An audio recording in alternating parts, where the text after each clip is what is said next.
semuanya. So hi, I am Miss Nisa. So dalam video guideline kerja khusus tahun 2025 special untuk student account batch 0A. Okay, so dalam video bahagian yang ke-11 yang mana untuk video kali ni saya akan ajarkan, saya akan guide awak macam mana untuk nak melengkapkan apur, pengasingan, akaun semasa dan juga PKK. Seperti biasa ingin saya tekankan, video ini hanya sekadar guideline. Saya hanya akan memberi idea dan cadangan macam mana untuk awak nak melengkapkan kerja khusus ini. Untuk dapatkan reference yang lebih tepat, rujukan yang lebih tepat, tolong rujuk dengan cikgu akaun sekolah masing-masing. Kerana setiap jawapan ataupun nilai yang cikgu awak beri lebih tepat kerana cikgu awak yang akan menanda kerja khusus awak. Okay, and seperti biasa, siapa-siapa yang masih lagi belum follow saya punya media social platform, any channel ni you all boleh follow. If you nak join I punya free live class, you boleh follow I punya TikTok, Instagram, kerana saya akan update berkaitan kelas-kelas saya.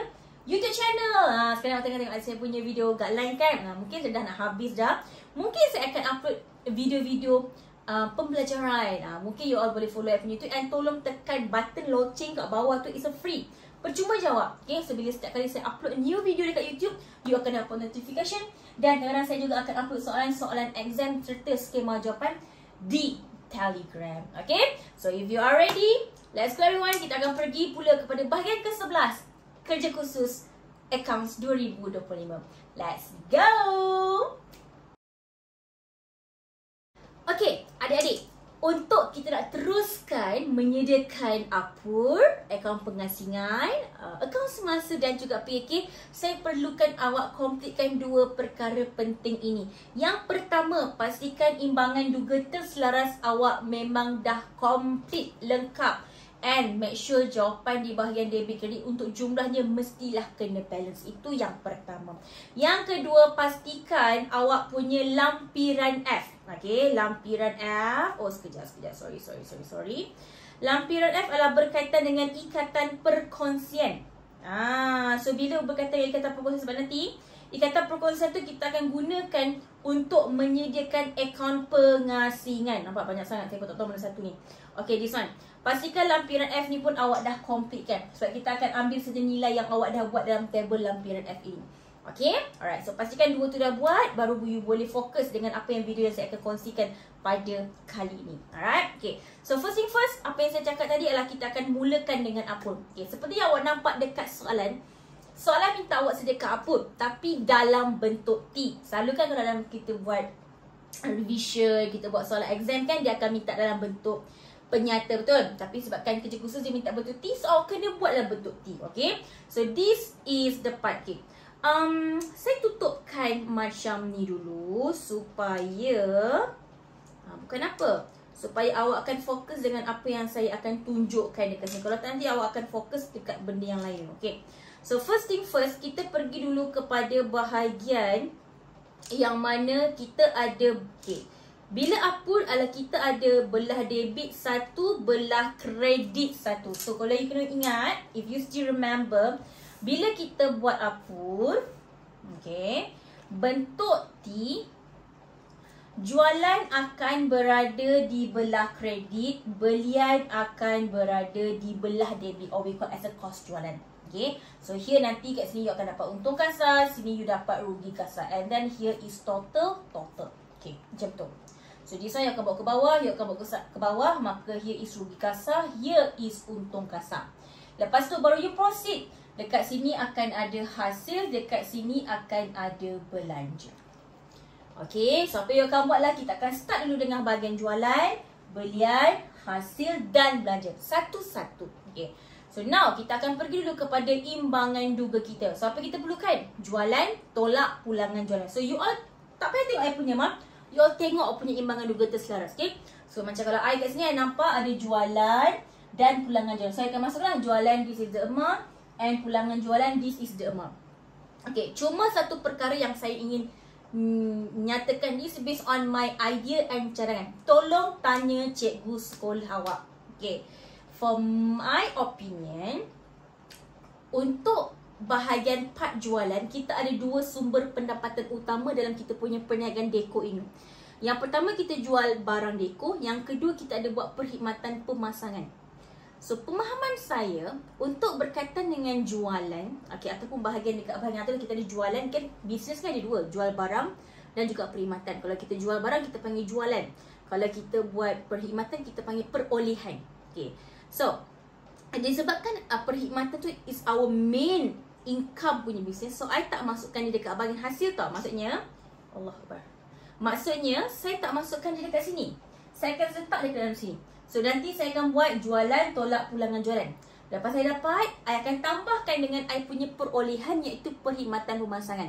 Tapi mungkin pandangan Cikgu Awak berbeza. So tolong tanya dengan Cikgu Awak, Cikgu, untuk income perkhidmatan pemasangan kat mana yang Cikgu cadangkan? Adakah di sini ataupun adakah di bawah ini? Dari pandangan saya letak bahagian di atas sebab adalah salah satu kita punya our main income in business. Ni saya kata apa? Hanya cadangan saja. So kalau Cikgu Awak kata di sinilah dia. Faham tak? Cikgu Awak yang bagi markah, bukan saya. So tolong rujuk dengan Cikgu Awak. So here bila I masukkan dia, maka di sini akan adalah saya punya jualan. Nampak So nampak? Jualan tolak pulangan jualan. Saya ambil dari mana? Saya ambil daripada imbangan duga. So here I punya jualan. And I punya pulangan jualan. So this amount minus, maka dapat jualan bersih. Saya kena cakap apa tadi? Perkhidmatan pemasangan. So tadi kita ambil dekat imbangan duga. I rasa perkhidmatan pemasangan ni semua orang sama, 1050. So here I masukkan 1050. That's it. So ini part yang pertama, part jualan, our main income, jualan dan perolehan. Ini pun tanya Cikgu Awak, mungkin Cikgu Awak ada perkataan lebih sesuai. First part. Second part, ni yang biasa you buat macam apa tu? Kita ada apa? Kita ada inventory awal masuk kan?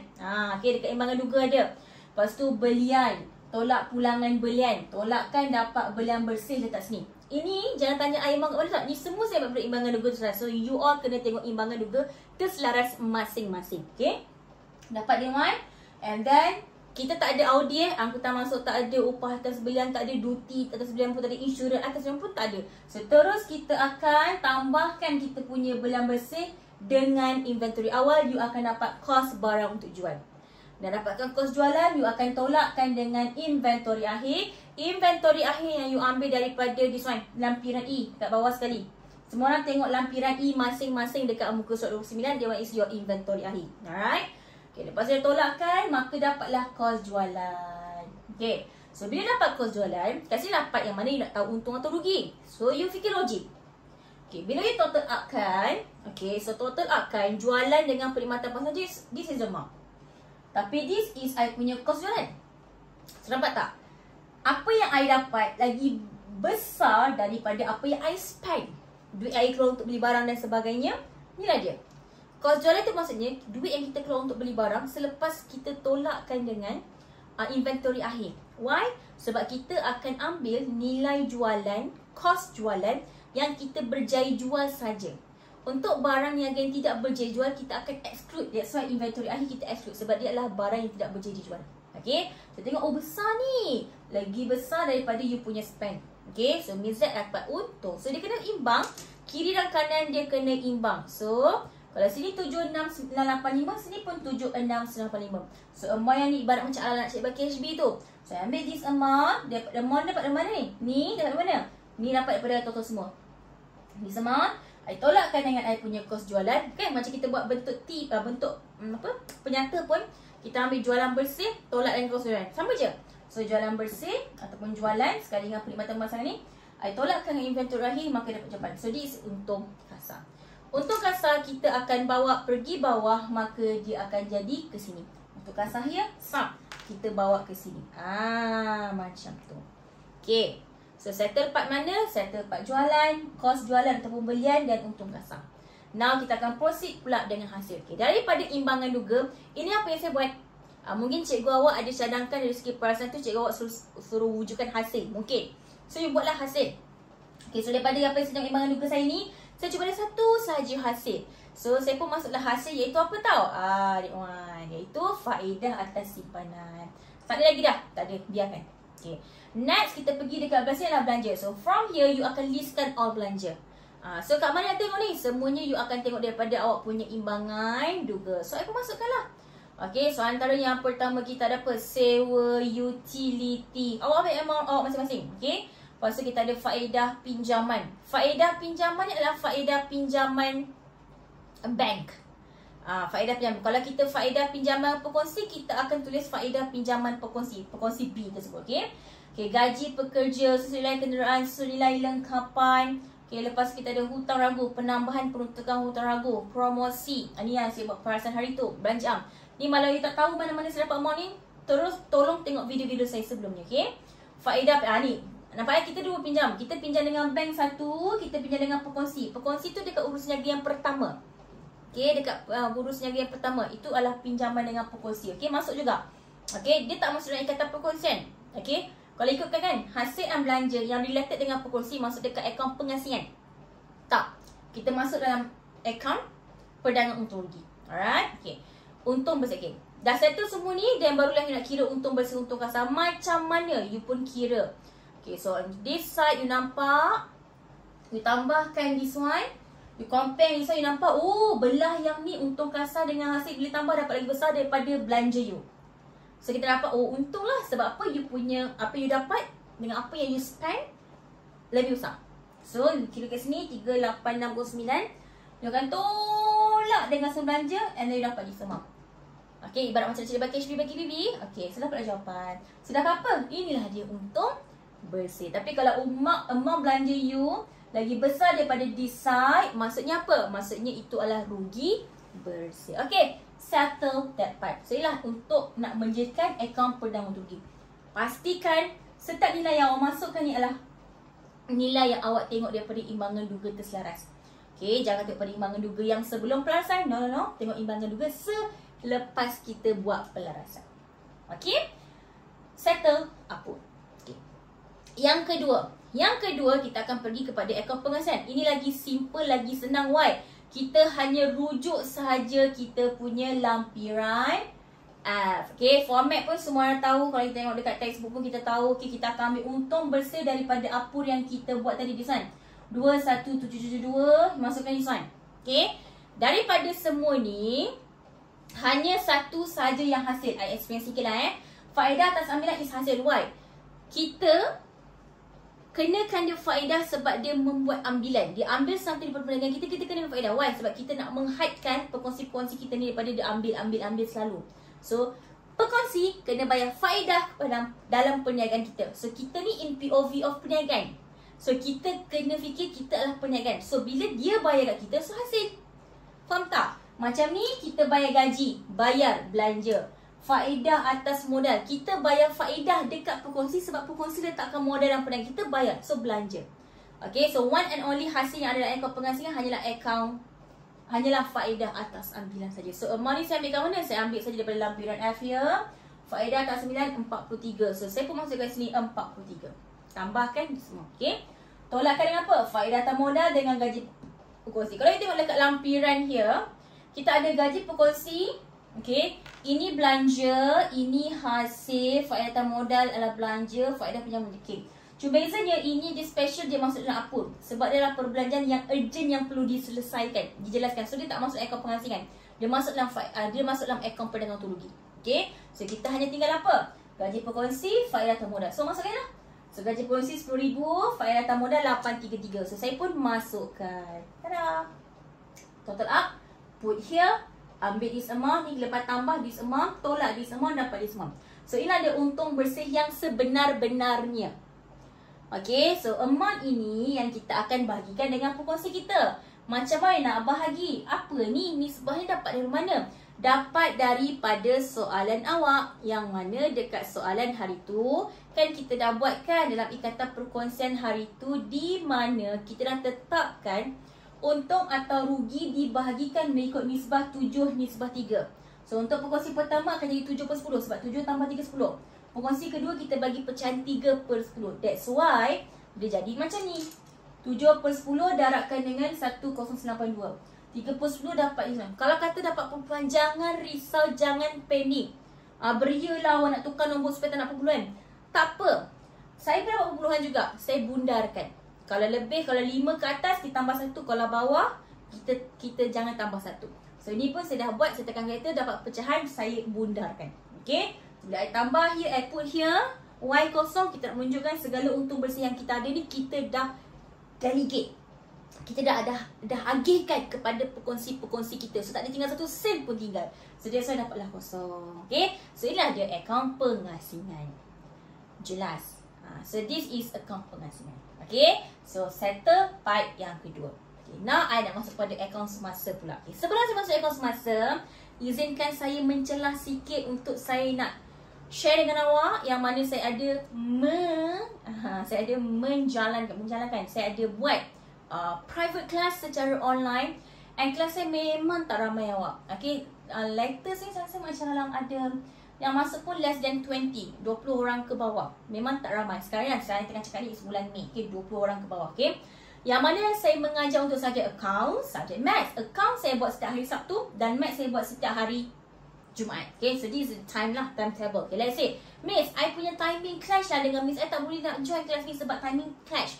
Don't worry, mostly student yang join kelas I disebabkan kenapa? Kenapa saya this one is the reason why. Kenapa orang join kelas saya? Sebab saya ada sediakan free unlimited private video. So siapa-siapa yang nak join, dia boleh tengok berulang. Walaupun you join kelas I secara live, tapi you still dapat this video. Okay, so you boleh access sampai hujung tahun ni. Now it's 2025, you akan boleh access sampai 2025. You dapat access my private video, you dapat access I punya modul, I punya skema jawapan secara keseluruhan. Join bulan 5, you akan dapat untuk bulan 5. You join bulan 6, you dapat untuk bulan 6. Okay, so you akan tengok sampai bulan 12 nanti, you akan boleh access I punya video untuk kelas yang you register. Okay, and the fee is so affordable, sangat-sangat berbaloi and worth it. Why? First, dapat video, boleh tengok berulang kali, boleh tengok sampai hujung 12. Awak nak SPM nanti pun, you tiba nak buat revision, you boleh tengok balik video saya. Yang kedua, you dapat modul, dapat prep video. Tak perlu nak cari soalan. Soalan saya bagi terlalu banyak. Okay, yang keempat, sebulan punya kelas selalunya saya akan buat 1 ke 2 topik. Kalau topik tu pendek, saya akan buat 2 topik atau 3 topik. Kalau topik tu panjang, saya akan buat 1 topik. So bayangkan, with this price, you dapat macam-macam. Okay, so inilah cara macam mana you nak akan access. You akan dapat video, modul and answers. Ni contohnya, nampak ini kalau 2 topik, so banyak lah. Okay, modul you akan dapat semua. Okay, it's so worth it. Okay, so result pun ramai yang dah berjaya sebelum ni. Mostly, Alhamdulillah, kebanyakan yang tak pernah A boleh dapat A. Kebanyakan yang before ni asyik fail. Result is so awesome. Okay, so saya sangat-sangat menggalakkan siapa-siapa yang nak join, come join I punya private class. Okay, untuk nak extra revision lagi. Okay, InsyaAllah mungkin benda ni sebagai asbab untuk you lebih berjaya lagi, InsyaAllah. Okay, okay, so itu sedikit berkaitan dengan saya punya private class. Jom, saya tunggu awak dalam kelas saya. Okay, so dah settle untuk part pengasingan. Kita pergi pula kepada part yang seterusnya adalah part akaun semasa. Okay, untuk akaun semasa, nak buat dia simple jawab. Awak just ambil saja amount ataupun item daripada akaun semasa awak. Okay, you kena ingat apa yang awak letak dekat belah debit adalah berkaitan dengan pekongsi yang berhutang dengan perniagaan. Contohnya apa? Ambilan faedah atas ambil. Yalah, pekongsi ambil something, so pekongsi hutang dengan perniagaan. Okay, so kita masukkan ambilan faedah atas ambilan. Kan dekat pekongsi B kan? Pekongsi B saja yang ambil, betul? Pekongsi A tak ada. So kita masuk saja kat sini. Ni pun ambil dari mana? Daripada you punya lampiran F. Okay, ambilan you ambil daripada imbangan duga terselaras. Ambilan.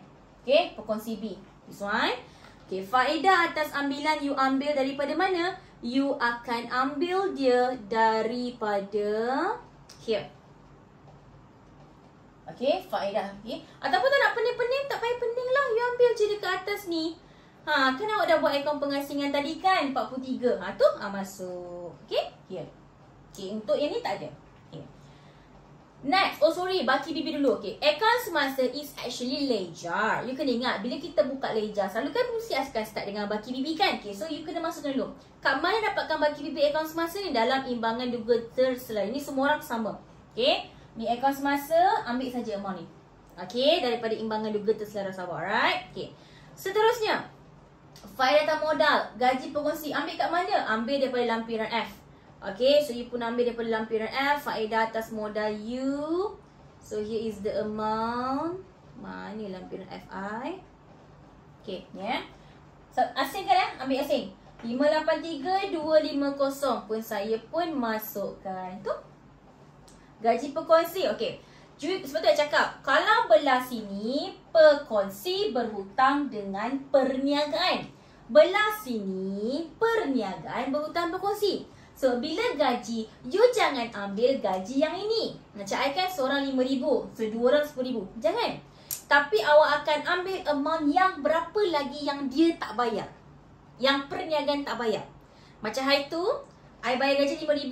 Sorry, gaji perkongsi 5,000 seorang. Tapi I bayarkan, kita bayar sebahagian je kan. Okay, I bayar 3,000. So, amount yang kita record sini adalah amount yang belum bayar. Saya ulang lagi sekali. Dalam akaun semasa, gaji perkongsi bukan gaji sebulan.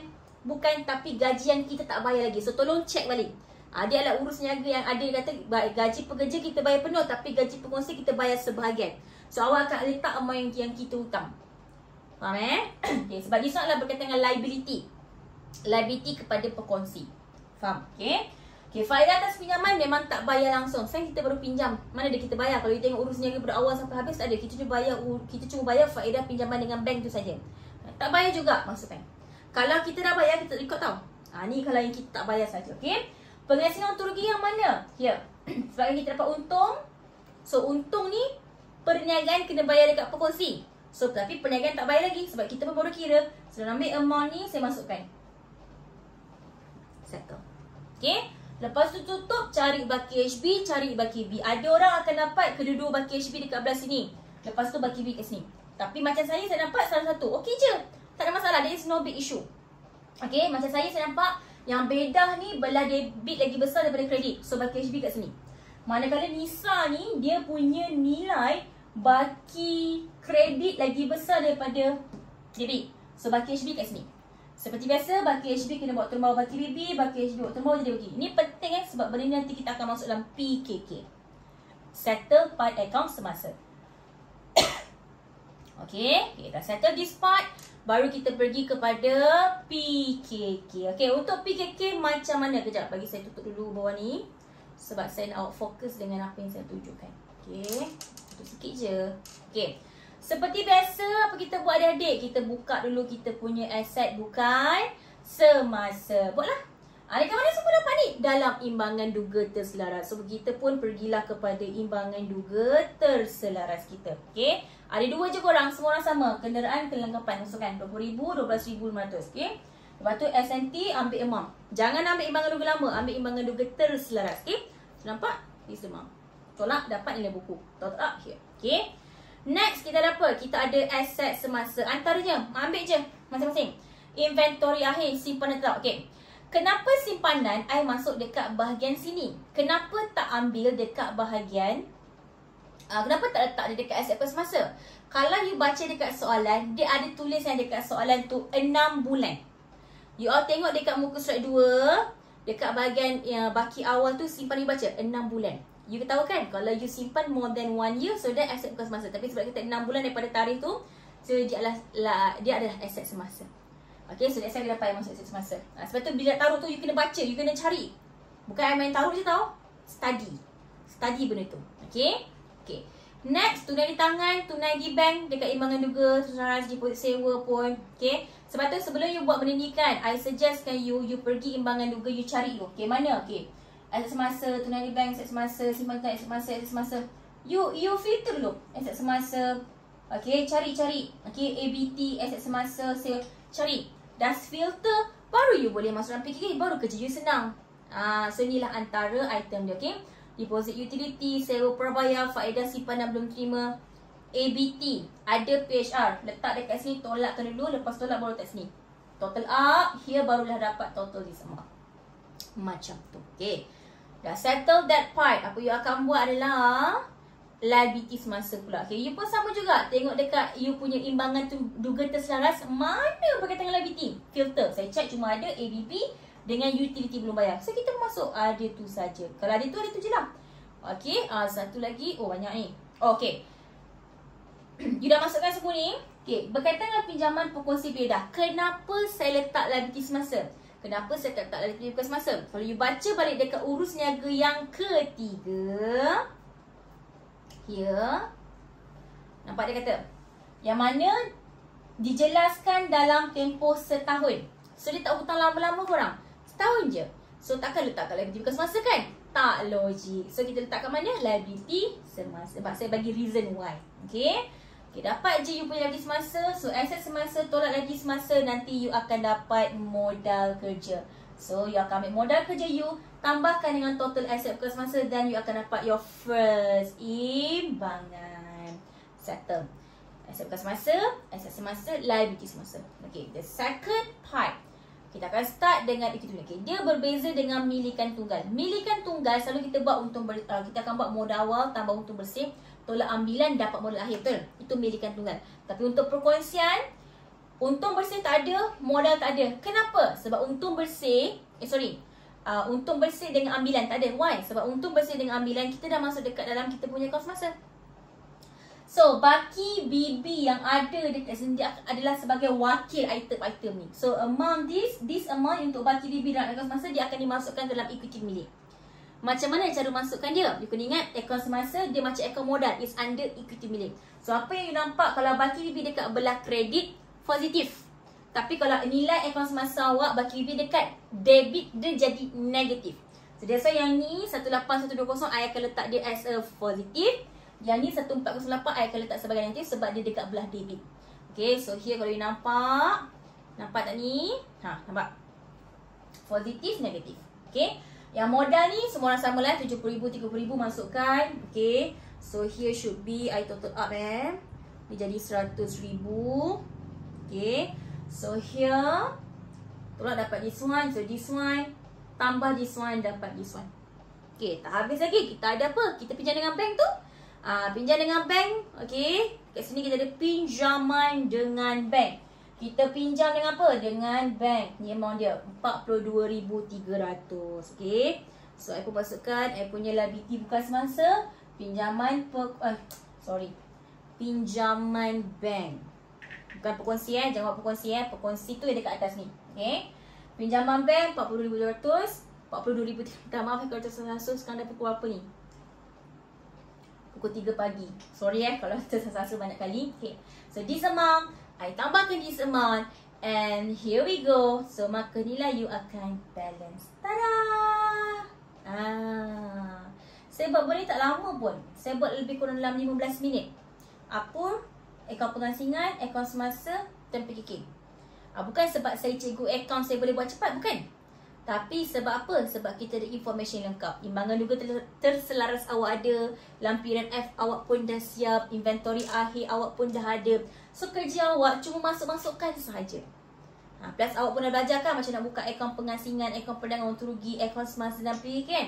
So awak just masukkan saja.